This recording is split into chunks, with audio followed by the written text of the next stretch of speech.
നിങ്ങൾ ഇപ്പോൾ ചെയ്തുകൊണ്ടിരിക്കുന്ന ജോലി, നിങ്ങൾക്കൊരു ജോലി ഉണ്ടാവുമല്ലോ, ആ ഒരു ജോലി കിട്ടാൻ വേണ്ടിയിട്ട് 1000 10,000 ലക്ഷക്കണക്കിന് ആൾക്കാർ പിറകെയുണ്ട് ഒന്ന് വിസ അടിച്ച് കിട്ടിയിരുന്നെങ്കിൽ. അതേപോലെ നിങ്ങളിപ്പോൾ കിടക്കുന്ന ഒരു കട്ടില് അല്ലെങ്കിൽ ഒരു ബെഡ് സ്പേസ്, അങ്ങനത്തെ ഒരു ബെഡ് സ്പേസ് കിട്ടിയിരുന്നെങ്കിൽ, ഒരു വാടക കൊടുക്കാൻ കഴിഞ്ഞിരുന്നെങ്കിൽ എന്ന് ആഗ്രഹിക്കുന്ന ലക്ഷക്കണക്കിന് ആൾക്കാർ നിങ്ങളുടെ പിറകിലുണ്ട്. അതുപോലെ നിങ്ങൾ ജോലിയിലേക്ക് പോകുന്നുണ്ട്, നടന്നു പോകുന്നുണ്ട് അല്ലെ, ആ ഒരു ആരോഗ്യ, ഒരു കാല് എനിക്ക് ഉണ്ടായിരുന്നെങ്കിൽ, എനിക്ക് ആരോഗ്യം ഉണ്ടായിരുന്നെങ്കിൽ എന്ന് ആഗ്രഹിക്കുന്ന ലക്ഷക്കണക്കിന് ആൾക്കാർ. നിങ്ങൾ ഇന്ന് രാവിലെ ഭക്ഷിച്ചിട്ടുണ്ട്, ഉച്ചക്ക് ഭക്ഷിച്ചിട്ടുണ്ട് അല്ലെ, രാത്രിയും ഭക്ഷിക്കാൻ കിട്ടുന്നുണ്ട്. അങ്ങനെ ഒന്ന് ഭക്ഷണം കിട്ടിയിരുന്നെങ്കിൽ 3 നേരം എന്ന് ആഗ്രഹിക്കുന്ന ലക്ഷക്കണക്കിന് ആൾക്കാർ ഇപ്പോഴും ഉണ്ട്. വേറെ ഒന്നും നോക്കണ്ട, ഗാസയിലേക്ക് നോക്കാം. നിങ്ങൾ ആയിരക്കണക്കിന്, 10,000കണക്കിന്, ലക്ഷക്കണക്കിന് ആൾക്കാർ ക്യൂ നിന്ന് ഒരിറ്റ് ഭക്ഷണം, ഒരിറ്റ് വെള്ളം കിട്ടാൻ വേണ്ടി ക്യൂ എന്നിട്ട് അത് കിട്ടാതെ പട്ടിണിയായിട്ട് ഇഞ്ചിഞ്ചായി മരിക്കുന്ന ഗാസയിലെ ചെറിയ ചെറിയ കുട്ടികൾ. നമുക്ക് തന്നെ ഒരു നേരം ഭക്ഷിച്ചില്ലെങ്കിൽ നമുക്ക് രാത്രി ഉറക്കം വരുന്നില്ല അല്ലേ, എങ്കിൽ ലക്ഷക്കണക്കിന് ആൾക്കാർ ഗാസയിൽ ഒരു നേരം ഭക്ഷണം കിട്ടാതെ പട്ടിണി എന്ന് മാത്രമല്ല,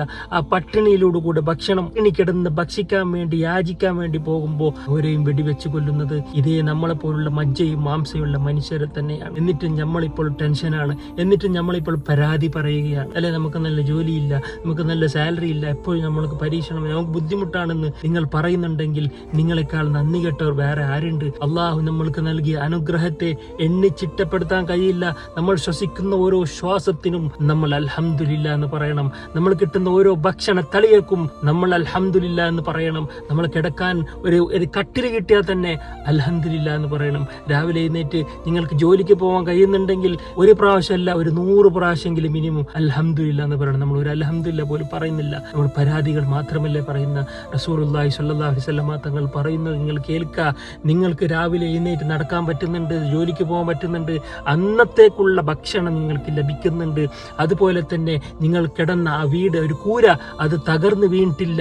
ഈ 3 കാര്യം നിങ്ങൾക്ക് ഒരു ദിവസം കിട്ടുന്നുണ്ടെങ്കിൽ നിങ്ങൾക്ക് ഈ ദുനിയാവും അതിലുള്ള മുഴുവനും വസ്തുക്കളും കിട്ടിയതുപോലെയാണെന്ന് റസൂലുള്ള പറഞ്ഞിട്ടുണ്ടെങ്കിൽ അത് മതി. നമ്മൾക്ക് ജീവിക്കാനും നമ്മൾക്ക് അള്ളാഹുവിനെ ആരാധിക്കാൻ വേണ്ടിയാണ് നമ്മൾ ഈ ലോകത്തിലേക്ക് വന്നത്. റബ്ബിനെ സ്തുതിക്കാനും നിസ്കരിക്കാനും അവനെക്കുറിച്ച് പഠിക്കാനും നമ്മൾക്ക് ഈ 3 ബേസിക് ചീസ് അത് അള്ളാഹ് തന്നിരിക്കും.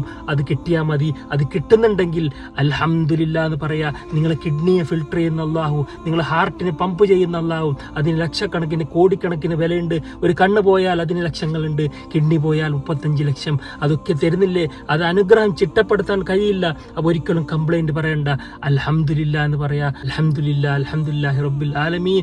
താഴെയുള്ളവരിലേക്ക് നോക്കുക, മുകളിലുള്ളവരിലേക്ക് നോക്കി ജീവിക്കണ്ട. ഇൻഷാ അല്ലാഹ്.